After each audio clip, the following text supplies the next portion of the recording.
Galvin said he's assembling an informal committee of business leaders to advise him on what it will take to land a new hockey franchise. For now, at least, he's not revealing who's part of this group that he described as his kitchen cabinet. Galvin said losing the Coyotes last year was a low point for the Valley in terms of economic development. So he called NHL Commissioner Gary Bettman out of the blue to discuss the possibility of bringing another franchise to the Valley. Following his talk with the commissioner, Galvin said it was clear what the major obstacles would be.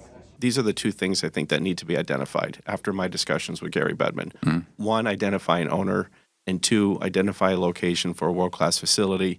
But if you go back to question number one, the owner has to be a billionaire with significant resources and deep pockets. There's not many of them in this planet, so that will be the challenge. Galvin said he's not identified or spoken with any potential owner. However, he did praise Phoenix Suns billionaire owner Matt Ishbia, who was quoted last year as saying he'd like to help bring another hockey team back to the Valley. On another piece of county sports-related business, Galvin said he's confident a deal can be reached to keep the Arizona Diamondbacks at the county-owned Chase Field. There's been a lot of tension between the county and the baseball team over renovations at the 30-year-old facility. In the newsroom, Dennis Welch, Arizona's Family. Dennis, thank you.